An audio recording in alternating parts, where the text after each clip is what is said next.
ਅਸੀਸ ਬਖਸ਼ੋ। ਇੱਕ ਵਾਰ ਕਹਿਣ ਤੇ ਆਖੋ ਜੀ ਵਾਹਿਗੁਰੂ ਜੀ ਕਾ ਖਾਲਸਾ ਵਾਹਿਗੁਰੂ ਜੀ ਕੀ ਫਤਿਹ। ਸੋਢੀ ਸੁਲਤਾਨ ਗੁਰਦੇਵ ਸਤਿਗੁਰੂ ਧੰਨ ਸ੍ਰੀ ਗੁਰੂ ਰਾਮਦਾਸ ਪਾਤਸ਼ਾਹ ਜੀ ਤਿੰਨਾਂ ਦਾ ਪ੍ਰਕਾਸ਼ ਪੁਰਬ, ਲੜੀਵਾਰ ਗੁਰ ਇਤਿਹਾਸ ਦੀ ਵਿਚਾਰ ਅਤੇ ਗੁਰਬਾਣੀ ਦੇ ਵਿੱਚ ਗੁਰੂ ਰਾਮਦਾਸ ਪਾਤਸ਼ਾਹ ਜੀ ਦੀ ਸਿਫਤ ਵਿੱਚ ਉਚਾਰਨ ਕੀਤੇ ਹੋਏ ਪਾਵਨ ਬਚਨਾਂ ਦੀ ਵਿਚਾਰ ਆਪ ਸਮੂਹ ਸੰਗਤਾਂ ਬੜੀ ਅਦਬ ਸ਼ਰਧਾ ਸਹਿਤ ਸਰਵਣ ਕਰ ਰਹੇ ਹੋ। ਧੰਨ ਗੁਰੂ ਰਾਮਦਾਸ ਪਾਤਸ਼ਾਹ ਜੀ ਦਾ ਪਹਿਲਾ ਨਾਮ ਭਾਈ ਜੇਠਾ ਜੀ ਕਰਕੇ ਇਤਿਹਾਸ ਨੇ ਬਤਾਇਆ ਹੈ। ਚੂਨਾ ਮੰਡੀ ਲਾਹੌਰ ਵਿਖੇ ਉਹਨਾਂ ਦਾ ਆਗਮਨ ਹੋਇਆ। ਪਿਤਾ ਬਾਬਾ ਹਰਦਾਸ ਜੀ ਦੇ ਗ੍ਰਹਿ ਵਿੱਚ ਬਾਬਾ ਜੇਠਾ ਜੀ ਦਾ ਬਚਪਨ ਕੁਝ ਕੁ ਸਮਾਂ ਬਤੀਤ ਹੋਇਆ। ਅਕਾਲ ਪੁਰਖ ਦੀ ਖੇਡ ਵਾਪਰੀ ਹੈ। ਮਾਂ ਪਹਿਲਾਂ ਅਕਾਲ ਪੁਰਖ ਨੂੰ ਪਿਆਰੀ ਹੋ ਗਈ ਅਤੇ ਨਾਲ ਹੀ ਉਸ ਕੁਝ ਸਮੇਂ ਬਾਅਦ ਪਿਤਾ ਜੀ ਦਾ ਵੀ ਅਕਾਲ ਚਲਾਣਾ ਹੋ ਗਿਆ। ਨਾਨੀ ਨੇ ਆਪਣੇ ਘਰ ਵਿੱਚ ਲੈ ਆਏ। ਧੰਨ ਗੁਰੂ ਅਮਰਦਾਸ ਪਾਤਸ਼ਾਹ ਜੀ ਗੋਇੰਦਵਾਲ ਦੀ ਧਰਤੀ 'ਤੇ, ਜਿੱਥੇ ਗੁਰੂ ਅੰਗਦ ਪਾਤਸ਼ਾਹ ਜੀ ਦੇ ਹੁਕਮ ਨਾਲ ਸੇਵਾ ਆਰੰਭ ਕਰਵਾ ਦਿੱਤੀ ਹੈ। ਨਗਰ ਦੀ ਉਸਾਰੀ ਆਰੰਭ ਹੋ ਚੁੱਕੀ ਹੈ। ਕੁਝ ਗੇੜਾ ਕਈ ਵਾਰੀ ਬਾਸਰਕੇ ਦੀ ਧਰਤੀ ਵੱਲ ਲੱਗ ਜਾਂਦਾ ਰਿਹਾ ਹੈ। ਧੰਨ ਗੁਰੂ ਅਮਰਦਾਸ ਪਾਤਸ਼ਾਹ ਜੀ ਦਾ ਮੇਲ ਬਾਸਰਕੇ ਦੀ ਧਰਤੀ 'ਤੇ ਵੀ ਕਈ ਵਾਰ ਹੁੰਦਾ ਰਿਹਾ। ਨਾਨੀ ਦੇ ਘਰ ਵਿੱਚ ਆਉਣਾ ਜਾਣਾ ਸੀ। ਬਾਬਾ ਅਮਰਦਾਸ ਜੀ ਦਾ ਪਿੰਡ ਵਿੱਚ ਚੰਗਾ ਰੁਤਬਾ ਹੈ, ਚੰਗਾ ਮਾਣ ਸਨਮਾਨ ਹੈ। ਇਸ ਕਰਕੇ ਨਗਰ ਸਾਰਾ ਹੀ ਬਾਬਾ ਅਮਰਦਾਸ ਜੀ ਦਾ ਬੜਾ ਰੱਜ ਕੇ ਸਤਿਕਾਰ ਕਰਦਾ ਰਿਹਾ ਹੈ। ਪਤਾ ਲੱਗਾ ਸੀ ਇਸ ਘਰ ਵਿੱਚ ਇੱਕ ਛੋਟਾ ਬਾਲ ਬੱਚਾ ਭਾਈ ਜੇਠਾ ਕਰਕੇ ਆਇਆ ਹੈ ਅਤੇ ਉਹਨਾਂ ਨੂੰ ਕਹਿ ਦਿੱਤਾ ਸੀ, ਜਿੱਥੇ ਇੰਨੇ ਪਰਿਵਾਰ ਆ ਕੇ ਗੋਇੰਦਵਾਲ ਵਿਖੇ ਵਸ ਰਹੇ ਨੇ, ਤੁਸੀਂ ਵੀ ਆ ਕੇ ਗੋਇੰਦਵਾਲ ਦੀ ਧਰਤੀ 'ਤੇ ਵਸੋ, ਸੇਵਾ ਕਰੋ, ਸਿਮਰਨ ਕਰੋ, ਪਰਮਾਤਮਾ ਕਲਿਆਣ ਕਰੇਗਾ। ਭਾਈ ਜੇਠਾ ਜੀ ਨਾਲ ਨਾਨੀ ਲੈ ਕੇ ਗੋਇੰਦਵਾਲ ਦੀ ਧਰਤੀ 'ਤੇ ਪਹੁੰਚ ਗਏ। ਗੋਇੰਦਵਾਲ ਦੀ ਧਰਤੀ 'ਤੇ ਸੇਵਾ ਆਰੰਭ ਹੋ ਚੁੱਕੀ ਹੈ। ਜਦੋਂ ਗੋਇੰਦਵਾਲ ਦੀ ਧਰਤੀ 'ਤੇ ਆਏ ਨੇ ਤਾਂ ਉਦੋਂ ਸੰਨ 1550 ਦਾ ਸਮਾਂ ਹੋ ਚੁੱਕਾ ਸੀ। 16 ਕੁ ਸਾਲਾਂ ਦੇ ਹੋ ਗਏ ਸਨ ਭਾਈ ਜੇਠਾ ਜੀ। ਭਾਈ ਜੇਠਾ ਜੀ ਨੇ ਉੱਥੇ ਤਨ ਮਨ ਕਰਕੇ ਰੱਜ ਕੇ ਸੇਵਾ ਕੀਤੀ ਹੈ। ਜਦੋਂ ਉੱਥੇ ਉਸਾਰੀ ਚੱਲ ਰਹੀ ਹੈ, ਜਦੋਂ ਉੱਥੇ ਮਿੱਟੀ ਦਾ ਕੰਮ, ਬੌਲੀ ਦਾ ਕੰਮ, ਇਮਾਰਤਾਂ ਦੇ ਕੰਮ ਚੱਲ ਰਹੇ ਨੇ, ਤਾਂ ਅੱਗੇ ਵੱਧ ਕੇ ਸੇਵਾ ਕੀਤੀ। ਭਾਈ ਜੇਠਾ ਜੀ ਦੀ 16 ਸਾਲਾਂ ਦੀ ਉਮਰ ਹੈ। ਉੱਥੇ ਟੋਕਰੀਆਂ ਵੀ ਢੋ ਰਹੇ ਨੇ, ਮਿੱਟੀ ਢੋ ਰਹੇ ਨੇ। 2 ਕੁ ਸਾਲਾਂ ਦੇ ਵਿੱਚ ਬਾਬਾ ਅਮਰਦਾਸ, ਧੰਨ ਗੁਰੂ ਅਮਰਦਾਸ ਗੁਰਦੇਵ ਪਾਤਸ਼ਾਹ ਜੀ ਨੇ ਪੂਰੀ ਬਰੀਕੀ ਦੇ ਨਾਲ ਭਾਈ ਜੇਠਾ ਜੀ ਨੂੰ ਪਰਖ ਲਿਆ ਹੋਇਆ ਸੀ। ਕਿਉਂਕਿ ਜਦੋਂ ਤੋਂ ਬਾਬਾ ਜੇਠਾ ਜੀ ਦੇ ਨਾਲ ਗੁਰੂ ਅਮਰਦਾਸ ਪਾਤਸ਼ਾਹ ਜੀ ਦੀ ਮੁਲਾਕਾਤ ਹੋਈ ਹੈ, ਉਦੋਂ ਤੋਂ ਹੀ ਗੁਰੂ ਅਮਰਦਾਸ ਜੀ ਦੀ ਨਿਗਾਹ ਵਿੱਚ ਉਦੋਂ ਤੋਂ ਹੀ ਪ੍ਰਵਾਨ ਚੜ੍ਹ ਗਏ ਸਨ ਬਾਲ ਜੇਠਾ ਜੀ ਕਿ ਇਹਨਾਂ ਦੇ ਅੰਦਰ ਸੁਭਾਅ ਬੜਾ ਪਿਆਰਾ ਹੈ, ਇਹਨਾਂ ਦੇ ਅੰਦਰ ਰੱਬੀ ਗੁਣ ਝਲਕਾਂ ਮਾਰ ਰਹੇ ਨੇ, ਇਹਨਾਂ ਦੇ ਉੱਤੇ ਚਿਹਰੇ ਦੇ ਉੱਤੇ ਪ੍ਰਮਾਤਮਾ ਦਾ ਨੂਰ ਹੈ। ਤਾਂ ਉਸ ਵੇਲੇ ਭਾਈ ਜੇਠਾ ਜੀ ਗੋਇੰਦਵਾਲ ਦੀ ਧਰਤੀ 'ਤੇ ਆ ਗਏ। ਸੇਵਾ ਲਗਾਤਾਰ ਕਰਨੀ ਸ਼ੁਰੂ ਕਰ ਦਿੱਤੀ ਹੈ। ਮਿੱਟੀ ਢੋਣੀ, ਸੰਗਤਾਂ ਵਾਸਤੇ ਸੇਵਾ ਕਰਨੀ, ਕਦੇ ਜਲ ਲੈ ਕੇ ਆਉਣਾ, ਕਿਤੇ ਲੱਕੜਾਂ ਦਾ ਪ੍ਰਬੰਧ ਕਰਨਾ, ਕਿਤੇ ਜੂਠੇ ਭਾਂਡੇ ਮਾਂਜਣੇ, ਕਦੇ ਲੰਗਰ ਦਾ ਹਰ ਕਰਮ ਕਰਨਾ। ਕਿਸੇ ਤਰ੍ਹਾਂ ਦਾ ਕੋਈ ਵੀ ਕੰਮ ਹੋਵੇ, ਇਮਾਰਤ ਦੀ ਉਸਾਰੀ ਦਾ ਕੋਈ ਕੰਮ ਹੋਵੇ, ਇੱਟਾਂ ਦਾ ਕੰਮ ਹੋਵੇ, ਮਿੱਟੀ ਗਾਰੇ ਦਾ ਕੰਮ ਹੋਵੇ, ਕੁਛ ਵੀ ਕੰਮ ਹੋਵੇ, ਭਾਈ ਜੇਠਾ ਜੀ ਲਗਾਤਾਰ ਕਰਦੇ ਰਹਿੰਦੇ। ਕੁਝ ਦਿਨ ਬਤੀਤ ਹੋਏ ਨੇ, ਭਾਈ ਜੇਠਾ ਜੀ ਨਜ਼ਰੀ ਨਾ ਪਏ ਗੁਰੂ ਅਮਰਦਾਸ ਜੀ ਦੇ। ਇੱਕ ਸਿੱਖ ਨੂੰ ਪੁੱਛ ਲਿਆ, ਭਾਈ ਬੱਲੂ ਜੀ ਨੂੰ, ਗੁਰੂ ਅਮਰਦਾਸ ਜੀ ਕਹਿੰਦੇ ਜੇਠਾ ਨਹੀਂ ਦਿਸ ਰਿਹਾ, ਕਿੱਥੇ ਹੈ ਉਹ? ਬੜਾ ਚਿਰ ਹੋ ਗਿਆ, ਕਿਤੇ ਲਾਂਭੇ ਦੂਰ ਗਿਆ ਹੋਇਆ ਹੈ ਕਿਤੇ। ਤੇ ਉਹਨਾਂ ਨੇ ਕਹਿ ਦਿੱਤਾ, ਨਹੀਂ ਪਾਤਸ਼ਾਹ, ਦੂਰ ਨਹੀਂ ਗਏ, ਹੈ ਤੁਹਾਡੇ ਨੇੜੇ ਹੀ ਨੇ, ਪਰ ਇਹ ਹੈ ਕਿ ਸੰਗਤਾਂ ਦੀ ਸੇਵਾ ਦੇ ਵਿੱਚ ਇੰਨਾ ਕੁ ਜ਼ਿਆਦਾ ਤਤਪਰ ਨੇ, ਇੰਨਾ ਕੁ ਜ਼ਿਆਦਾ ਉਹਨਾਂ ਦੀ ਸੇਵਾ ਵਿੱਚ ਖੁੱਬੇ ਪਏ ਨੇ, ਉਹ ਤਾਂ ਕੁਝ ਕੁ ਘੜੀਆਂ ਰਾਤ ਨੂੰ ਸੇਵਾ ਕਰਦੇ ਨੇ, ਦੇਰ ਰਾਤ ਤੱਕ ਸੇਵਾ ਕਰਦੇ ਰਹਿੰਦੇ ਨੇ, ਤੜਕੇ ਫਿਰ ਉੱਠਦੇ ਨੇ ਤੇ ਉਹ ਲਗਾਤਾਰ ਸੇਵਾ ਕਰ ਰਹੇ ਨੇ। ਕਦੀ ਲੱਕੜਾਂ ਲਿਆਉਣ ਦੀ ਸੇਵਾ ਕਰਦੇ ਨੇ, ਕਦੇ ਪਾਣੀ ਢੋਣ ਦੀ ਸੇਵਾ ਕਰਦੇ ਨੇ, ਕਦੀ ਉਹ ਲੰਗਰ ਵਰਤਾਉਣ ਦੀ ਸੇਵਾ ਕਰਦੇ ਨੇ। ਜੂਠੇ ਭਾਂਡੇ ਮਾਂਜਣੇ ਹੋਣ ਤਾਂ ਭਾਈ ਜੇਠਾ ਜੀ ਅੱਗੇ ਵੱਧ ਕੇ ਕਰਦੇ ਨੇ। ਕਿਸੇ ਪੱਖਾ ਝੱਲਣ ਦੀ ਲੋੜ ਪਵੇ, ਉੱਥੇ ਭਾਈ ਜੇਠਾ ਜੀ ਅੱਗੇ ਵੱਧ ਕੇ ਪੱਖਾ ਝੱਲਦੇ ਨੇ। ਕੋਈ ਆਇਆ ਗਿਆ ਲੋੜਵੰਦ ਗਰੀਬ ਹੈ, ਕੋਈ ਉਹਨੂੰ ਰੋਟੀ ਦੀ ਲੋੜ ਹੈ, ਕੱਪੜੇ ਦੀ ਲੋੜ ਹੈ, ਰਹਿਣ ਵਾਸਤੇ ਜਗ੍ਹਾ ਦੀ ਲੋੜ ਹੈ, ਉਹ ਆਪ ਖੁਦ ਪ੍ਰਬੰਧ ਕਰਕੇ ਦੇ ਰਹੇ ਨੇ। ਜੇ ਇੱਧਰ ਬੌਲੀ ਦੀ ਕਿਤੇ ਸੇਵਾ ਚੱਲਦੀ ਹੈ ਤਾਂ ਉੱਧਰ ਵੀ ਉਹ ਇੱਟਾਂ ਅੱਗੇ ਵੱਧ ਕੇ ਸੁੱਟ ਰਹੇ ਨੇ, ਮਿੱਟੀ ਗਾਰਾ ਢੋ ਰਹੇ ਨੇ। ਉਹ ਤਾਂ ਪੂਰੇ ਸੇਵਾ ਦੇ ਵਿੱਚ ਲਗਨ ਨਾਲ ਕਰ ਰਹੇ ਨੇ, ਤਾਂ ਕਰਕੇ ਬਹੁਤਾ ਸਮਾਂ ਉਹਨਾਂ ਦਾ ਸੇਵਾ ਵਿੱਚ ਲੰਘ ਰਿਹਾ ਏ, ਤਾਂ ਕਰਕੇ ਤੁਹਾਡੇ ਤੱਕ ਨਹੀਂ ਉਹ ਪਹੁੰਚ ਪਾ ਰਹੇ।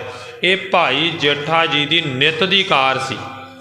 ਇੱਕ ਦਿਨ ਕੀ ਗੱਲ ਚੱਲੀ ਹੈ, ਗੁਰੂ ਅਮਰਦਾਸ ਪਾਤਸ਼ਾਹ ਜੀ ਦੀ ਨਿਗਾਹ ਵਿੱਚ ਤਾਂ ਅਸਲ ਵਿੱਚ ਪਹਿਲਾਂ ਤੋਂ ਹੀ ਭਾਈ ਜੇਠਾ ਪ੍ਰਵਾਨ ਚੜ੍ਹ ਚੁੱਕੇ ਸਨ ਕਿ ਇਹਨਾਂ ਦੇ ਅੰਦਰ ਸੇਵਾ ਵੀ ਪੂਰਾ ਭਰਿਆ ਪਿਆ ਹੈ, ਸੇਵਾ ਦਾ ਸੁਭਾਅ, ਅਤੇ ਸਿਮਰਨ ਵੀ ਇਹਨਾਂ ਦੇ ਅੰਦਰ ਪ੍ਰਮਾਤਮਾ ਨੇ ਇੱਕ ਜੋਤ ਟਿਕਾਈ ਹੋਈ ਹੈ ਸਿਮਰਨ ਕਰਨ ਦੀ ਵੀ, ਕਿਉਂਕਿ ਨਾਲ ਨਾਲ ਹੱਥੀਂ ਸੇਵਾ ਕਰੀ ਜਾਣੀ, ਮਨ ਤੇ ਸੁਰਤ ਕਰਕੇ ਪ੍ਰਮਾਤਮਾ ਦੀ ਬੰਦਗੀ ਕਰੀ ਜਾਣੀ।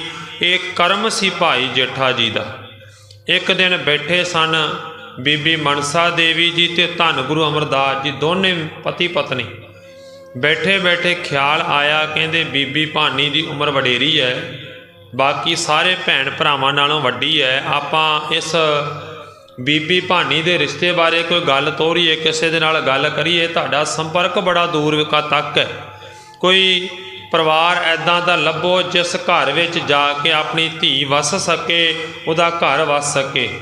ਤੇ ਗੱਲਾਂ ਕਰਦੇ ਕਰਦੇ ਹੀ ਧੰਨ ਗੁਰੂ ਅਮਰਦਾਸ ਪਾਤਸ਼ਾਹ ਜੀ ਨੇ ਆਪਣੀ ਹੀ ਪਤਨੀ ਨੂੰ ਪੁੱਛ ਲਿਆ, ਭਾਗਵਾਨੇ ਤੇਰਾ ਕੀ ਖਿਆਲ ਹੈ, ਕਿੱਦਾਂ ਦਾ ਰਿਸ਼ਤਾ ਹੋਣਾ ਚਾਹੀਦਾ ਹੈ ਆਪਣੀ ਧੀ ਵਾਸਤੇ, ਕਿੱਦਾਂ ਦਾ ਲੜਕਾ ਹੋਣਾ ਚਾਹੀਦਾ, ਕਿੱਦਾਂ ਦਾ ਘਰ ਹੋਣਾ ਚਾਹੀਦਾ ਹੈ।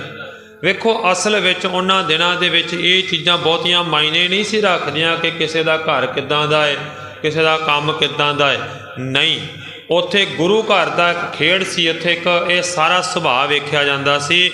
ਅਸਲ ਵਿੱਚ ਸੁਭਾਅ ਹੀ ਬੰਦੇ ਨੂੰ ਉੱਚਾ ਲੈ ਕੇ ਜਾਂਦਾ ਹੈ, ਸੁਭਾਅ ਹੀ ਬੰਦੇ ਨੂੰ ਨੀਵਾਂ ਲੈ ਕੇ ਜਾਂਦਾ ਹੈ। ਚੰਗੇ ਇਰਾਦੇ ਹੀ ਬੰਦੇ ਨੂੰ ਉੱਚਿਆਂ ਲੈ ਜਾਂਦੇ ਨੇ, ਚੰਗੇ ਇਰਾਦੇ ਹੀ ਬੰਦੇ ਨੂੰ ਨੀਵਿਆਂ ਲੈ ਜਾਂਦੇ ਨੇ। ਇਸ ਕਰਕੇ ਮਿਹਨਤ ਚੰਗਾ ਕਰਦਾ ਹੋਵੇ ਬੰਦਾ, ਘਰ ਭਾਵੇਂ ਛੋਟਾ ਵੀ ਹੋਵੇ, ਜਿਹੜਾ ਇਨਸਾਨ ਮਿਹਨਤੀ ਹੈ ਉਹ ਆਪਣੇ ਘਰ ਨੂੰ ਦੂਣੇ ਤੀਣੇ ਰੰਗ ਵਿੱਚ ਰੰਗ ਲੈਂਦਾ ਹੈ। ਮਿਹਨਤੀ ਬੰਦਾ ਕਦੇ ਭੁੱਖਾ ਨਹੀਂ ਮਰਦਾ। ਉਦਮੀ ਬੰਦੇ ਦੇ ਘਰ ਵਿੱਚ ਕਦੇ ਵੀ ਅੰਨ ਤੇ ਧਨ ਦੀ ਤੋਟ ਨਹੀਂ ਆਉਂਦੀ। ਗੁਰੂ ਨਾਨਕ ਪਾਤਸ਼ਾਹ ਜੀ ਨੇ ਕਹਿ ਦਿੱਤਾ ਸੀ, ਉਦੋਂ ਸਾਹੇ ਕਿਆ ਨਿਸ਼ਾਨੀ, ਤੋਟ ਨਾ ਆਵੇਂ ਅੰਨੀ। ਉਦਮੀ ਬੰਦੇ ਦੀ ਨਿਸ਼ਾਨੀ ਇਹ ਹੁੰਦੀ ਹੈ, ਉਸ ਦੇ ਘਰ ਵਿੱਚ ਕਦੇ ਵੀ ਅੰਨ ਤੇ ਧਨ ਦੀ ਤੋਟ ਆਉਂਦੀ ਹੀ ਨਹੀਂ ਹੈ। ਤੇ ਇਸ ਕਰਕੇ ਬੀਬੀ ਮਨਸਾ ਦੇਵੀ ਜੀ ਨੇ ਇਹ ਖਿਆਲ ਵਿੱਚ ਨਹੀਂ ਲਿਆਂਦਾ ਕਿ ਇਹਦਾ ਘਰ ਕਿੱਦਾਂ ਦਾ, ਇਹਦਾ ਕਾਰੋਬਾਰ ਕਿੱਦਾਂ ਦਾ, ਇਹ ਚੀਜ਼ਾਂ ਤੱਕੀਆਂ ਹੀ ਨਹੀਂ। ਬੀਬੀ ਮਨਸਾ ਦੇਵੀ ਨੇ ਕਹਿ ਦਿੱਤਾ ਸੀ, ਬਸ ਧੀ ਵਾਸਤੇ ਵਰ ਇੱਦਾਂ ਦਾ ਚਾਹੀਦਾ ਏ ਕਿ ਉਸ ਘਰ ਵਿੱਚ ਜਾ ਕੇ ਧੀ ਸੁਖੀ ਵਸ ਸਕੇ। ਫਿਰ ਵੀ ਪੁੱਛ ਲਿਆ ਗੁਰੂ ਅਮਰਦਾਸ ਪਾਤਸ਼ਾਹ ਜੀ ਨੇ, ਫਿਰ ਵੀ ਤੁਹਾਡੇ ਕੋਈ ਖਿਆਲ ਵਿੱਚ ਹੋਵੇ ਕਿੱਦਾਂ ਦਾ ਹੋਣਾ ਚਾਹੀਦਾ। ਤਾਂ ਫਿਰ ਅਸਲ ਵਿੱਚ ਕਿਉਂਕਿ ਵੇਖੋ ਗੁਰੂ ਅਮਰਦਾਸ ਪਾਤਸ਼ਾਹ ਜੀ ਦੀ ਨਿਗਾਹ ਵਿੱਚ ਤਾਂ ਭਾਈ ਜੇਠਾ ਜੀ ਪਹਿਲਾਂ ਹੀ ਪ੍ਰਵਾਨ ਨੇ, ਪਰ ਬੀਬੀ ਦੇ ਮੁਖ ਵਿੱਚੋਂ ਸੁਣਨਾ ਚਾਹੁੰਦੇ ਸਨ। ਸਾਰਾ ਆਲਾ ਦੁਆਲਾ ਝਾਤੀ ਮਾਰੀ। ਬੀਬੀ ਮਨਸਾ ਦੇਵੀ ਨੇ ਕਿਹਾ ਸੀ, ਸਿਰ ਦੇ ਸਾਈਆਂ ਜੇਕਰ ਚਾਹੀਦਾ ਹੈ ਵਰ, ਆਹ ਵੇਖੋ ਸਾਹਮਣੇ ਲੜਕਾ ਜਿਹੜਾ ਮਿੱਟੀ ਢੋ ਰਿਹਾ, ਜਿਹਦਾ ਨਾਮ ਜੇਠਾ ਆ, ਉਹਦੇ ਵਰਗਾ ਹੋਣਾ ਚਾਹੀਦਾ ਹੈ ਆਪਣਾ ਜਵਾਈ, ਤਾਂ ਜੋ ਉਸ ਘਰ ਦੇ ਵਿੱਚ ਉਹਦੇ ਨਾਲ ਰਹਿੰਦੇ ਹੋਏ ਧੀ ਸੁਖੀ ਜੀਵਨ ਬਤੀਤ ਕਰ ਸਕੇ। ਤੇ ਗੁਰੂ ਅਮਰਦਾਸ ਪਾਤਸ਼ਾਹ ਜੀ ਅੰਦਰੋਂ ਅੰਦਰੀ ਮੁਸਕਰਾਏ ਤੇ ਪ੍ਰਮਾਤਮਾ ਦਾ ਸ਼ੁਕਰ ਕੀਤਾ ਕਿ ਇਸ ਗੱਲ ਵਿੱਚ ਆਪਣੀ ਪਤਨੀ ਨੇ ਵੀ ਹਾਮੀ ਭਰ ਦਿੱਤੀ। ਉਸੇ ਵੇਲੇ ਕਹਿ ਦਿੱਤਾ ਆਪਣੇ ਪਤਨੀ ਨੂੰ, ਕਹਿੰਦੇ ਭਾਗਵਾਨੇ ਯਾਦ ਰੱਖੀ, ਜੇ ਭਾਈ ਜੇਠਾ ਵੱਲ ਇਸ਼ਾਰਾ ਕੀਤਾ ਹੈ ਨਾ, ਤੇ ਮੈਂ ਵੀ ਬੜੇ ਚਿਰ ਦਾ ਇਸ ਵੱਲ ਨੀਝ ਲਾ ਕੇ ਵੇਖ ਰਿਹਾ ਸੀ ਭਾਈ ਜੇਠੇ ਵਰਗਾ ਦੂਜਾ ਕੋਈ ਅਜੇ ਤੱਕ ਹੋਇਆ ਹੀ ਨਹੀਂ। ਉਹਦੇ ਵਰਗਾ ਸਿਰਫ ਉਹੀ ਹੈ। ਉਹਦੇ ਵਰਗਾ ਤੁਸੀਂ ਦੂਜਾ ਤੀਜਾ ਚੌਥਾ ਲੱਭਣ ਜਾਓਗੇ, ਤੁਹਾਨੂੰ ਕਿਤਿਓਂ ਨਹੀਂ ਜੇ ਲੱਭਣਾ। ਜੇਕਰ ਤੁਸੀਂ ਪ੍ਰਵਾਨ ਕਰੋ, ਹਾਂ ਕਰੋ, ਭਾਈ ਜੇਠੇ ਦੇ ਨਾਲ ਬੀਬੀ ਭਾਨੀ ਦੀ ਸ਼ਾਦੀ ਵਿਆਹ ਕਰ ਦਿੰਨੇ। ਸਮਾਂ ਆਇਆ 1552 ਦਾ, ਬੀਬੀ ਮਨਸਾ ਦੇਵੀ ਨੇ ਵੀ ਹਾਂ ਕਰ ਦਿੱਤੀ। ਗੁਰੂ ਅਮਰਦਾਸ ਜੀ ਦੀ ਨਿਗਾਹ ਵਿੱਚ ਤਾਂ ਪਹਿਲਾਂ ਹੀ ਭਾਈ ਜੇਠਾ ਜੀ ਪ੍ਰਵਾਨ ਚੜ੍ਹੇ ਪਏ ਨੇ, ਸ਼ੁਰੂ ਤੋਂ ਤੱਕ ਰਹੇ ਨੇ, ਵੇਖ ਰਹੇ ਨੇ। ਕਿਉਂਕਿ ਆ ਜਿਹੜੇ ਬਚਨ ਕਹੇ ਨੇ ਗੁਰੂ ਅਮਰਦਾਸ ਜੀ ਨੇ ਕਿ ਜੇਠੇ ਵਰਗਾ ਜੇਠਾ ਹੀ ਹੈ, ਉਹਦੇ ਪਿੱਛੇ ਵੀ ਇੱਕ ਬੜੀ ਵੱਡੀ ਮਾਲਕ ਦੀ ਖੇਡ ਚੱਲ ਰਹੀ ਹੈ ਗੁਰੂ ਅਮਰਦਾਸ ਜੀ ਦੀ। ਕਿਉਂਕਿ ਬਚਪਨ ਤੋਂ ਹੀ ਵੇਖ ਰਹੇ ਨੇ, ਜਦੋਂ 16 ਸਾਲਾਂ ਤੋਂ ਵਿੱਚ ਤਾਂ ਉਹ ਗੋਇੰਦਵਾਲ ਦੀ ਧਰਤੀ 'ਤੇ ਆਏ ਨੇ, 16 ਸਾਲਾਂ ਤੋਂ ਪਹਿਲਾਂ ਤੋਂ ਹੀ ਵੇਖ ਰਹੇ ਨੇ ਭਾਈ ਜੇਠਾ ਜੀ ਨੂੰ। ਇਹਨਾਂ ਦੇ ਅੰਦਰ ਮਿਹਨਤ ਕਰਨ ਦਾ ਸੁਭਾਅ ਹੈ, ਕੁਝ ਵੰਡ ਕੇ ਛਕਣ ਦਾ ਸੁਭਾਅ ਹੈ, ਰੱਬ ਦੇ ਭਾਣੇ ਨੂੰ ਖਿੜੇ ਮੱਥੇ ਪ੍ਰਵਾਨ ਕਰਨ ਦਾ ਸੁਭਾਅ ਹੈ। ਤੇ ਯਾਦ ਰੱਖਿਓ, ਇਹੀ ਗੱਲਾਂ ਗੁਰੂ ਅਮਰਦਾਸ ਜੀ ਨੇ ਆਪਣੀ ਧੀ ਨੂੰ ਵਿਆਹ ਕੇ ਤੋਰਨ ਵੇਲੇ ਇਹੀ ਗੱਲਾਂ ਕਹੀਆਂ ਨੇ। ਤੇ ਜਿਹੜੀਆਂ ਗੱਲਾਂ ਇਸ ਵਕਤ ਜਿਹੜੇ ਗੁਣ ਰਲਦੇ ਆ ਨਾ ਭਾਈ ਜੇਠਾ ਜੀ ਦੇ, ਬੀਬੀ ਭਾਨੀ ਜੀ ਦੇ, ਉੱਦਾਂ ਦੀ ਮੂਰਤ ਬੀਬੀ ਭਾਨੀ ਜੀ ਨੇ, ਉੱਦਾਂ ਦੀ ਹੀ ਮੂਰਤ ਭਾਈ ਜੇਠਾ ਜੀ ਨੇ। ਜਿੱਦਾਂ ਦੇ ਗੁਣ ਭਾਈ ਜੇਠਾ ਜੀ ਦੇ ਅੰਦਰੋਂ ਤੱਕੇ ਨੇ ਗੁਰੂ ਅਮਰਦਾਸ ਜੀ ਨੇ, ਉੱਦਾਂ ਦੇ ਹੀ ਗੁਣ ਬੀਬੀ ਭਾਨੀ ਜੀ ਦੇ ਅੰਦਰ ਵੀ ਮੌਜੂਦ ਨੇ। ਉਹੀ ਚੀਜ਼ ਅੰਦਰ ਸੁਭਾਅ, ਗੁਣ, ਸਾਰੇ ਤਰ੍ਹਾਂ ਦੀ ਸਹਿਣਸ਼ੀਲਤਾ, ਉਹੀ ਚੀਜ਼ਾਂ ਅੰਦਰ ਵੀ ਹਾਜ਼ਰ ਨੇ, ਮੌਜੂਦ ਨੇ ਅੰਦਰ ਵੀ। ਵੇਖੋ ਫਿਰ ਵੀ ਗੁਰੂ ਅਮਰਦਾਸ ਪਾਤਸ਼ਾਹ ਜੀ ਨੇ ਇਸ ਚੀਜ਼ ਨੂੰ ਬੜੇ ਹੀ ਸੂਝ ਤੇ ਸਮਝ ਦੇ ਨਾਲ ਕੰਮ ਲਿਆ। ਭਾਈ ਜੇਠਾ ਜੀ ਨੂੰ ਬੁਲਾਇਆ ਤੇ ਨਾਲ ਬਾਬਾ ਬੁੱਢਾ ਜੀ ਨੂੰ ਕਹਿ ਦਿੱਤਾ ਸੀ, ਬਾਬਾ ਬੁੱਢਾ ਜੀ ਭਾਈ ਜੇਠਾ ਜੀ ਦਾ ਇਸ਼ਨਾਨ ਕਰਵਾ ਕੇ ਤੇ ਸੁੰਦਰ ਕੱਪੜੇ ਪਵਾ ਕੇ ਲੈ ਕੇ ਆਓ। ਲਿਆਂਦਾ ਗਿਆ ਤੇ ਧੰਨ ਗੁਰੂ ਅਮਰਦਾਸ ਜੀ ਨੇ ਆਪਣੀ ਬੇਟੀ ਬੀਬੀ ਭਾਨੀ ਦਾ ਵਿਆਹ ਭਾਈ ਜੇਠਾ ਜੀ ਦੇ ਨਾਲ ਕਰ ਦਿੱਤਾ। ਨੋਟ ਕਰਿਓ, ਇੱਥੇ ਇੱਕ ਗੱਲ ਬੜੀ ਵਿਚਾਰਨਯੋਗ ਹੈ। ਤਾਂ ਤਿੰਨ ਗੱਲਾਂ ਆਪਾਂ ਆਮ ਤੌਰ 'ਤੇ ਕਿਸੇ ਲੜਕੇ ਪਰਿਵਾਰ ਦੇ ਨਾਲ ਤੱਕਦੇ ਹਾਂ ਕਿ ਇਹਦੇ ਨਾਲ ਘਰ ਦੇ ਨਾਲ ਸੰਬੰਧਿਤ ਜਿਸ ਲੜਕੀ ਦਾ ਆਪਾਂ ਰਿਸ਼ਤਾ ਕਰਨ ਲੱਗੇ ਹਾਂ, ਜਿਹੜਾ ਲੜਕਾ ਵਰ ਅਸੀਂ ਲੱਭਿਆ ਹੋਇਆ ਏ, ਇਹਦੇ ਵਿੱਚ ਇਹ ਤਿੰਨ ਗੱਲਾਂ ਰਲਦੀਆਂ ਹੈ। ਉਹ ਪਹਿਲੀ ਗੱਲ ਤੱਕੀ ਜਾਂਦੀ ਹੈ, ਉਹਦਾ ਘਰ ਕਿੱਦਾਂ ਦਾ ਹੈ। ਨੋਟ ਕਰੋ, ਇਹੀ ਗੱਲ ਵੇਖੀ ਜਾਂਦੀ ਹੈ ਕਿ ਉਹਦਾ ਘਰ ਕਿੱਦਾਂ ਦਾ ਹੈ। ਦੂਜਾ ਤੱਕਿਆ ਜਾਂਦਾ ਹੈ ਉਹਦਾ ਖਾਨਦਾਨ ਕਿੱਦਾਂ ਦਾ ਹੈ, ਤੇ ਨਾਲ ਹੀ ਤੀਜਾ ਤੱਕਿਆ ਜਾਂਦਾ ਹੈ ਕਿ ਇਹਦਾ ਕਾਰੋਬਾਰ ਕਿੱਦਾਂ ਦਾ ਹੈ।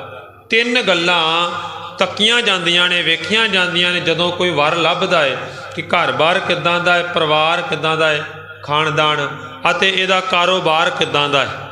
ਪਰ ਯਾਦ ਰੱਖਿਓ, ਭਾਈ ਜੇਠਾ ਜੀ ਵੱਲ ਝਾਤੀ ਮਾਰੋ, ਤਿੰਨੇ ਤੇ ਤਿੰਨੇ ਗੱਲਾਂ ਹੀ ਭਾਈ ਜੇਠੇ ਦੇ ਕੋਲ ਹੈ ਹੀ ਨਹੀਂ। ਨਾ ਤਾਂ ਮਾਂ-ਬਾਪ ਸਿਰ 'ਤੇ ਰਹਿ ਗਏ ਨੇ ਤੇ ਨਾ ਹੀ ਖਾਨਦਾਨ ਨੇ ਉਸ ਵੇਲੇ ਸਪੋਰਟ ਕੀਤੀ ਹੈ, ਬਾਂਹ ਫੜੀ ਹੈ, ਤੇ ਨਾ ਹੀ ਅਜੇ ਕੋਈ ਚੰਗਾ ਕਾਰੋਬਾਰ ਹੈਗਾ ਏ। ਪਰ ਫਿਰ ਵੀ ਗੁਰੂ ਅਮਰਦਾਸ ਪਾਤਸ਼ਾਹ ਜੀ ਨੇ ਇਹਨਾਂ ਤਿੰਨਾਂ ਗੱਲਾਂ ਨੂੰ ਪਾਸੇ ਰੱਖਿਆ ਤੇ ਇੱਕ ਗੱਲ ਨੋਟ ਕੀਤੀ ਸੀ, ਅਕਾਲ ਪੁਰਖ ਪਰਮਾਤਮਾ ਦੀ ਜੋਤ ਇਹਦੇ ਅੰਦਰ ਜ਼ਰੂਰ ਟਿਕੇਗੀ। ਗੱਲਾਂ ਕਰਦੇ ਕਰਦੇ ਇੱਕ ਪਰਖ ਕਰਨ ਵਾਸਤੇ ਗੁਰੂ ਅਮਰਦਾਸ ਜੀ ਨੇ ਆਵਾਜ਼ ਮਾਰੀ, ਭਾਈ ਜੇਠਾ ਜੀ ਨੂੰ ਕੋਲ ਬੁਲਾਇਆ ਤੇ ਬੁਲਾ ਕੇ ਕੋਲ ਤੇ ਕਹਿਣ ਲੱਗੇ, ਜੇਠੇ ਪੁੱਤ ਤੁਸੀਂ ਗੋਇੰਦਵਾਲ ਦੀ ਧਰਤੀ 'ਤੇ ਕਿਉਂ ਆਏ ਹੋ? ਓਕੇ, ਉਹਨਾਂ ਨੇ ਪੁੱਛਣਾ ਕੀਤਾ ਕਿ ਕਿਤੇ ਇਹਨਾਂ ਦੇ ਅੰਦਰ ਕੋਈ ਇਰਾਦਾ ਹੋਰ ਨਾ ਹੋਵੇ ਕੋਈ। ਬਾਬਾ ਅਮਰਦਾਸ, ਗੁਰੂ ਅਮਰਦਾਸ ਜੀ ਨੇ ਪੁੱਛਿਆ ਭਾਈ ਜੇਠਾ ਜੀ ਨੂੰ, ਪੁੱਤਰ ਜੀ ਤੁਸੀਂ ਗੋਇੰਦਵਾਲ ਦੀ ਧਰਤੀ 'ਤੇ ਆਏ ਹੋ, ਬਾਸਰ ਕੇ ਤਜ ਕਰਕੇ ਆਏ ਹੋ, ਤਜ ਕਰ ਦਿੱਤਾ, ਛੱਡ ਦਿੱਤਾ ਹੈ ਉੱਥੋਂ, ਕਿਉਂ ਆਏ ਹੋ ਗੋਇੰਦਵਾਲ ਤੁਸੀਂ? ਤੇ ਉਸ ਵੇਲੇ ਭਾਈ ਜੇਠਾ ਜੀ ਦੇ ਮੁਖ ਵਿੱਚੋਂ ਜਿਹੜੇ ਬਚਨ ਉਚਾਰਨ ਕੀਤੇ ਸੀ ਨਾ, ਉਹਨਾਂ ਨੇ ਉਸ ਬਚਨਾਂ ਨੇ ਗੁਰੂ ਅਮਰਦਾਸ ਜੀ ਨੂੰ ਅੰਦਰੋਂ ਖਰੀਦ ਲਿਆ ਹੋਇਆ ਸੀ। ਬਚਨਾਂ ਨੇ, ਉਹ ਬਚਨ ਸੀ, ਭਾਈ ਜੇਠਾ ਜੀ ਨੇ ਕਿਹਾ, ਕਹਿੰਦੇ ਪਾਤਸ਼ਾਹ ਮੈਂ ਸੰਸਾਰਕ ਮੋਹ, ਸੰਸਾਰਕ ਲੋੜਾਂ ਅਤੇ ਇਹਨਾਂ ਚੀਜ਼ਾਂ ਨੂੰ ਤਿਆਗ ਕੇ ਤੇਰੇ ਦਰ 'ਤੇ ਆਇਆ ਏ, ਤਾਂ ਜੋ ਮੈਨੂੰ ਤੇਰੇ ਦਰ ਤੋਂ ਕੋਈ ਨਾ ਕੁਝ ਸਿੱਖੀ ਦੀ ਕਿਣਕਾ ਮਾਤਰ ਦਾਤ ਹੀ ਮਿਲ ਜਾਵੇ। ਇਹ ਚੀਜ਼ ਜਦੋਂ ਕਹੀ ਤੇ ਗੁਰੂ ਅਮਰਦਾਸ ਜੀ ਨੇ ਕਹਿ ਦਿੱਤਾ ਸੀ, ਪੁੱਤਰਾ ਜੇਕਰ ਤੂੰ ਸੰਸਾਰਕ ਲੋੜਾਂ, ਸਰੀਰਕ ਖਵਾਇਸ਼ਾਂ ਅਤੇ ਮੋਹ ਮਾਇਆ ਨੂੰ ਤਿਆਗ ਕੇ ਜੇਕਰ ਗੋਇੰਦਵਾਲ ਦੀ ਧਰਤੀ 'ਤੇ ਆਇਆ ਏ, ਤਾਂ ਯਾਦ ਰੱਖੀ ਅਕਾਲ ਪੁਰਖ ਪਰਮਾਤਮਾ ਨੂੰ ਵੀ ਤੈਨੂੰ ਬਾਦਸ਼ਾਹੀਆਂ ਦੇਣ ਵਾਸਤੇ ਹਮੇਸ਼ਾ ਹੀ ਤਿਆਰ ਬੈਠਾ ਹੈ। ਅਕਾਲ ਪੁਰਖ ਪਰਮਾਤਮਾ ਦੇ ਘਰ ਵਿੱਚ ਤੋਟ ਨਹੀਂ ਹੈ। ਇਹ ਗੱਲਾਂ ਨੂੰ ਬੜੇ ਜਦੋਂ ਬਚਨ ਕੀਤੇ ਨੇ ਭਾਈ ਜੇਠਾ ਜੀ ਨੇ ਤੇ ਗੁਰੂ ਅਮਰਦਾਸ ਜੀ ਬੜੇ ਖੁਸ਼ ਹੋਏ। ਆਪਣੀ ਜਿਹੜੀ ਪੁੱਤਰੀ ਹੈ, ਬੇਟੀ ਹੈ ਬੀਬੀ ਭਾਨੀ ਦਾ ਵਿਆਹ 1552 ਸਨ ਦੇ ਵਿੱਚ ਭਾਈ ਜੇਠਾ ਜੀ ਦੇ ਨਾਲ ਕਰ ਦਿੱਤਾ ਹੈ। ਤੇ ਜਾਂਦੇ ਵਕਤ ਹਾਲਾਂਕਿ ਉਸ ਘਰ ਵਿੱਚ ਹੀ ਲੰਬਾ ਸਮਾਂ ਸੇਵਾ ਕੀਤੀ ਹੈ, 24 ਸਾਲ ਦਾ ਕਰੀਬ ਸਮਾਂ ਬਣਦਾ ਹੈ ਕਿ ਭਾਈ ਜੇਠਾ ਜੀ ਨੇ ਗੋਇੰਦਵਾਲ ਦੀ ਧਰਤੀ ਦੇ ਉੱਤੇ 24 ਸਾਲ ਸੇਵਾ ਕੀਤੀ। ਅੱਜ ਜਦੋਂ ਗੋਇੰਦਵਾਲ ਦੀ ਧਰਤੀ ਤੇ ਜਾਂਦੇ ਹੋ, ਮਤਾ ਸੋਚਿਆ ਕਰੋ ਕਿ ਇਹ ਇਕੱਲਾ ਘਰ ਗੁਰੂ ਅਮਰਦਾਸ ਦਾ ਹੈ। ਇਸ ਜਗ੍ਹਾ ਦੇ ਉੱਤੇ ਗੁਰੂ ਰਾਮਦਾਸ ਜੀ ਨੇ ਵੀ ਆਪਣੇ ਅੰਤਮ ਸਮਿਆਂ ਦੇ ਵਿੱਚ, ਪਹਿਲੇ ਸਮਿਆਂ ਦੇ ਵਿੱਚ ਇਹ ਸੇਵਾਵਾਂ ਇੱਥੇ ਨਿਭਾਈਆਂ ਨੇ, ਟੋਕਰੀਆਂ ਢੋਈਆਂ ਨੇ। ਤੇ ਭਾਈ ਜੇਠਾ ਜੀ ਗੁਰੂ ਰਾਮਦਾਸ ਜੀ ਦੀ ਸੇਵਾ ਵੀ ਇਸ ਅਸਥਾਨ ਤੇ ਬੜੀ ਲੱਗੀ ਹੋਈ ਹੈ। ਦੋਨੇ ਗੁਰੂ ਸਾਹਿਬਾਨ ਇੱਥੇ ਹਾਜ਼ਰ ਰਹੇ ਨੇ। ਹੋਰ ਤੱਕੋ, ਗੁਰੂ ਅਮਰਦਾਸ ਪਾਤਸ਼ਾਹ ਜੀ ਨੇ ਆਪਣੀ ਬੇਟੀ ਦਾ ਵਿਆਹ ਕੀਤਾ ਤੇ ਨਾਲ 3 ਗੱਲਾਂ ਫਿਰ ਕਹਿ ਦਿੱਤੀਆਂ ਬੀਬੀ ਭਾਨੀ ਨੂੰ। ਕਹਿਣ ਲੱਗੇ, ਪੁੱਤਰੀ ਤੇਰਾ ਵਿਆਹ ਭਾਈ ਜੇਠੇ ਦੇ ਨਾਲ ਕਰ ਦਿੱਤਾ ਹੈ। ਆਉਣ ਵਾਲਾ ਸਮਾਂ ਪਤਾ ਨਹੀਂ ਕਿੱਦਾਂ ਦਾ ਹੋਵੇ, ਕਿੱਦਾਂ ਦਾ ਨਾ। ਅਕਾਲ ਪੁਰਖ ਦੀ ਰਜ਼ਾ ਵਿੱਚ ਰਹਿਣਾ ਹੈ ਤੇ 3 ਗੱਲਾਂ ਜੀਵਨ ਵਿੱਚ ਕਦੇ ਵੀ ਨਹੀਂ ਭੁੱਲਣੀਆਂ। ਉਹ 3 ਗੱਲਾਂ ਕਿਹੜੀਆਂ ਕਹੀਆਂ?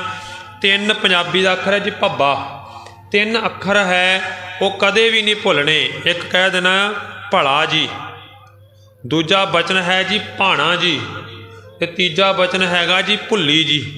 ਇਹ 3 ਗੱਲਾਂ ਤੂੰ ਆਪਣੇ ਜੀਵਨ ਵਿੱਚ ਢਾਲ ਕੇ ਰੱਖੀ। ਜਦੋਂ 3 ਗੱਲਾਂ ਤੇਰੀ ਜੀਵਨ ਵਿੱਚ ਰੱਖੇਂਗੀ ਤਾਂ ਤੇਰਾ ਘਰ ਵਸੇਬਾ ਹੋ ਜਾਏਗਾ। ਤੇ ਬੀਬੀ ਭਾਨੀ ਜੀ ਨੂੰ ਕਿਹਾ ਸੀ, ਕਹਿੰਦੇ ਭਲਾ ਜੀ ਕਹਿ ਦੇਣਾ ਹੈ।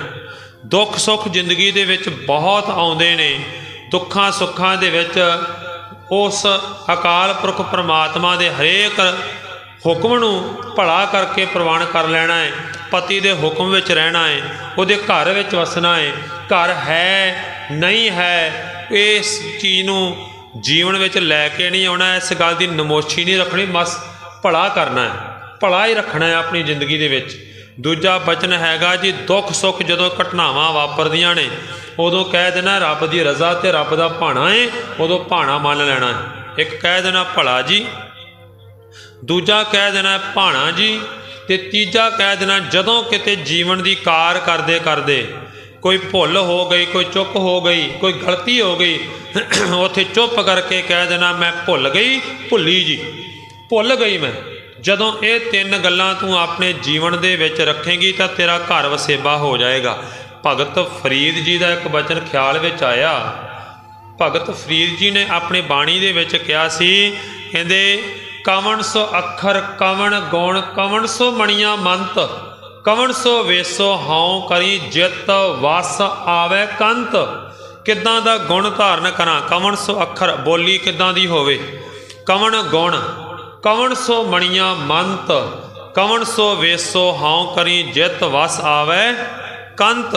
ਤੇ ਨਾਲ ਹੀ ਉਸ ਬਚਨ ਦਾ ਜਵਾਬ ਦਿੱਤਾ ਸੀ ਧੰਨ ਬਾਬਾ ਫਰੀਦ ਜੀ ਨੇ। ਕਹਿ ਦਿੱਤਾ ਸੀ, ਕਹਿੰਦੇ ਯਾਦ ਰੱਖੀ ਪਹਿਲਾ ਗੁਣ ਹੈ ਨਿਵਣ ਸੋ ਅੱਖਰ, ਤੇਰੀ ਬੋਲੀ ਵਿੱਚ ਨਿਮਰਤਾ ਚਾਹੀਦੀ ਹੈ, ਨਿਵਣ ਸੋ ਅੱਖਰ। ਦੂਜਾ ਬਚਨ ਹੈਗਾ ਜੀ ਖਵਣ ਗੁਣ, ਸਹਿਣਸ਼ੀਲਤਾ, ਅੰਦਰ ਸਹਿਣ ਸ਼ਕਤੀ ਹੋਵੇ। ਘਰ ਪਰਿਵਾਰ ਦੇ ਵਿੱਚ ਬੜਾ ਕੁਝ ਵਾਪਰਦਾ ਏ, ਉਹਨਾਂ ਸਾਰਿਆਂ ਬਚਨਾਂ ਨੂੰ ਸਹਿ ਲੈਣਾ ਹੈ, ਝੱਲ ਲੈਣਾ ਹੈ। ਸਹਿਣਸ਼ੀਲਤਾ ਅੰਦਰ, ਸਬਰ ਅੰਦਰ ਟਿਕਾ ਕੇ ਰੱਖਣਾ ਹੈ। ਪਹਿਲਾ ਗੁਣ ਹੈ ਨਿਵਣ ਸੋ ਅੱਖਰ, ਦੂਜਾ ਹੈਗਾ ਜੀ ਖਵਣ ਗੁਣ, ਤੇ ਤੀਜਾ ਹੈਗਾ ਜੀ ਆਪਣੀ ਜੀਭ ਦੇ ਉੱਤੇ ਮੋਤੀਆਂ ਵਰਗੇ ਬੋਲ ਰੱਖਣੇ ਨੇ। ਮੋਤੀਆਂ ਵਰਗੇ ਬੋਲ ਹੋਣ ਤੇ ਵੱਡੇ ਵੱਡੇ ਵੀ ਕੀਲੇ ਜਾਂਦੇ ਨੇ, ਵੱਡੇ ਵੱਡੇ ਹੰਕਾਰੀ ਪੁਰਸ਼ਾਂ ਦੇ ਹੰਕਾਰ ਵੀ ਚੂਰ ਹੋ ਜਾਂਦੇ ਨੇ, ਕਿਉਂਕਿ ਮਿਠਾਸ ਦੇ ਸਾਹਮਣੇ ਹੰਕਾਰ ਦੀ ਕੋਈ ਪਾਇਆ ਰਹਿ ਹੀ ਨਹੀਂ ਜਾਂਦੀ। ਇਹ ਅਕਾਲ ਪੁਰਖ ਪ੍ਰਮਾਤਮਾ ਦੇ ਗੁਣ ਹੈ। ਨਿਵਣ ਸੋ ਅੱਖਰ ਖਵਣ ਗੁਣ ਜਿਹਬਾ ਮਣੀਆਂ ਮੰਤ, ਇਹ ਤ੍ਰੈ ਭੈਣੇ ਵੇਸ ਕਰ ਤਾਂ ਵਸ ਆਵੀ ਕੰਤ। ਪਰਮਾਤਮਾ ਦੇ ਘਰ ਵਿੱਚ ਤੇਰਾ ਵਾਸਾ ਹੋ ਜਾਏਗਾ, ਤੇਰੇ ਪਤੀ ਦੇ ਘਰ ਵਿੱਚ ਵਸ ਜਾਏਗੀ ਤੂੰ ਆਪਣੇ। ਸੋ ਬੀਬੀ ਭਾਨੀ ਜੀ ਦਾ ਵਿਆਹ ਉਸ ਘਰ ਵਿੱਚ ਹੋਇਆ। ਭਾਈ ਜੇਠਾ ਜੀ ਨੂੰ ਗੁਰੂ ਅਮਰਦਾਸ ਪਾਤਸ਼ਾਹ ਜੀ ਨੇ ਅਸੀਸਾਂ ਦਿੱਤੀਆਂ, ਆਪਣੀ ਧੀ ਬੀਬੀ ਭਾਨੀ ਨੂੰ ਅਸੀਸਾਂ ਦਿੱਤੀਆਂ। ਦੋਨਾਂ ਨੇ ਰਲ ਕੇ ਸੇਵਾ ਕੀਤੀ ਹੈ। ਬੀਬੀ ਭਾਨੀ ਜੀ ਦੇ ਅੰਦਰ ਵੀ ਸੇਵਾ ਕਰਨ ਦੀ ਬੜੀ ਇੱਛਾ ਹੈ। ਉਹ ਲੰਗਰ ਦੇ ਵਿੱਚ ਜਾ ਕੇ ਸੇਵਾ ਕਰਦੇ ਨੇ, ਲੰਗਰ ਬਣਾਉਣ ਦੀ ਸੇਵਾ ਕਰਦੇ ਨੇ। ਕਿਤੇ ਸਮਾਂ ਆਉਂਦਾ ਹੈ ਆਪਣੇ ਬਾਪ ਵਾਸਤੇ ਪਾਣੀ ਲਿਆਉਣਾ, ਉਹਨਾਂ ਦਾ ਇਸ਼ਨਾਨ ਕਰਵਾਉਣਾ, ਇਹ ਚੀਜ਼ਾਂ ਉਸ ਸਮੇਂ ਦੇ ਵਿੱਚ ਬੜਾ ਕੁਝ ਰੱਖਿਆ ਵੇਖਿਆ ਉਹਨਾਂ ਨੇ। ਕਿਉਂਕਿ ਨੋਟ ਕਰੋ ਇਹ ਸਮਾਂ ਬੜਾ कीमती है।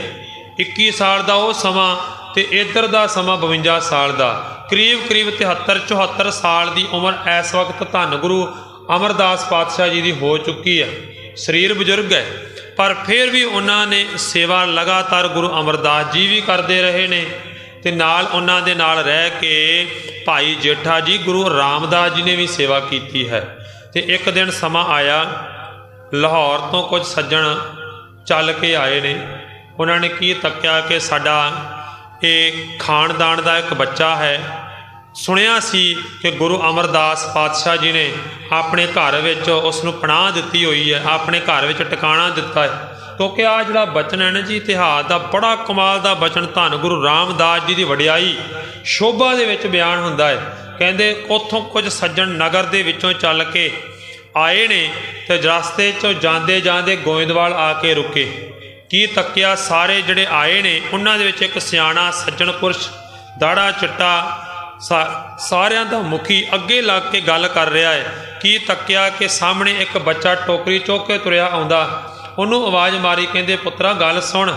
आवाज़ मारी, कहंदे इत्थे साडे नगर तो एक बच्चा जेठा नाम का आया होया है, वो कौन है, कित्थे है ਉਹਦੇ ਨਾਲ ਅਸੀਂ गल करनी है, मिलना चाहुंदे असीं ਉਹਨੂੰ। ते भाई जेठा जी ने पहचान लिया सी कि साडे नगर तो बजुर्ग आया है, क्योंकि लंबा समा भाई जेठा जी इत्थे रह रहे ने, परिवार नालों पिंड नालों नगर नालों नाता टुट चुका सी। नगर वालियां ने बहुता पहचान ना की, क्योंकि सेवा कर रहे ने, मिट्टी दे नाल बस्तर कपड़े लिबड़े पे ने, बजुर्ग तो कोलों पहचानिया ना गया, पर भाई जेठा जी ने पहचान लिया। सुनियो, भाई जेठा जी ने जदों पहचानिया कि साडे नगर तो आ बजुर्ग आए ने, अगे वधे ने, दोने हाथ जोड़ के पैरी हाथ लाया है ते कह दिता, जिस जेठे नूं तुसीं मिलना चाहुंदे हो मैं ही हां जेठा। वेखो चिरां बाद कोई नगर का बंदा जदों मिले तो लोकी असीसां दिंदे ने, सिर ते हत्थ फेरदे ने, थापड़ा दिंदे ने। अज कोई थापड़ा नहीं उन्हां बजुर्गां ने दिता, अज कोई किसी ने असीस नहीं दिती। कहंदे कमाल हो गई, बांह फड़ी खिच के लैके गया वो बजुर्ग ते जाके गुरु अमरदास जी के सामने हो के उच्ची आवाज़ दे विच बोलन लगा, कहंदा आ ते कमला हो गया सी, घट्टो घट्ट तुसीं अपनी मत की वरतों तां करदे, आ साडे नगर दे बच्चे नूं नाले तां अपने घर दा जवाई बना लिया, नाले इहदे सिर ते तुसीं टोकरियां चका के काम करवा रहे हो। ते गुरु अमरदास पातशाह जी नूं भद्दे बोल बोले, नगर दे बंदे ने। गुरु अमरदास पातशाह जी के अंदर बड़ी सहनशीलता, फिर भी अंदर बड़ा सबर है, बड़ी सहनशीलता। ते कह दिता, कहंदे की गल हो गई सज्जनों, तुसीं कित्थों आए हो, की गल हो गई, किहड़ी इहो जी कोई गुस्ताखी कर दिती बच्चे ने कोई। कहंदे कोई गलती इन्ने नहीं, गलती तुसीं कीती है। एक घर विच तुसीं जवाई बनाया, दूजा इहदे घर दे विचों अपने घर दा कीमती काम करवा रहे हो। कहंदे ये तां कोई गल ना बनी। कहंदे गुरु अमरदास जी ने कह दिता, कहंदे सज्जनों तुहानूं की लगदा इहदे सिर ते की रखिया होया। कहंदे मिट्टी दा टोकरा पिया इहदे सिर ते। कहंदे तुहाडे बोली दे विच, तुहाडियां नज़रां दे विच मिट्टी दा टोकरा है, गुरु नानक दे घर विच ते गुरु नानक दियां नज़रां दे विच लगदा इहदे सिर दे उत्ते दीन दुनी दा छतर झुल रिहा है। ते जिसनूं तुसीं मिट्टी कह रहे हो कि इहदे बस्त्रां दे उत्ते मिट्टी लगी हुई है, नहीं, ये बस्तर दे उत्ते मिट्टी नहीं लगी, असल विच इहदे बस्त्रां दे उत्ते बहुत कीमती केसर ते चंदन लगा होया है। इन्हां ही सेवा दे विचों ही भाई जेठे दा मान ते सन्मान गुरु नानक दे घर विच वध रिहा है। ते याद रखियो, तुसीं कह रहे हो कि साडे सोढियां दी नक वढ़ा के रख दित्ती। ओए सज्जनों याद करो, जे आ बच्चा तुहाडे खानदान दे विच ना हुंदा ते तुहाडे सोढियां दी वंश नूं किसी ने जानना तक नहीं सी। ये बचन कवि सूरज प्रकाश के करता संतोख सिंह ने लिखे।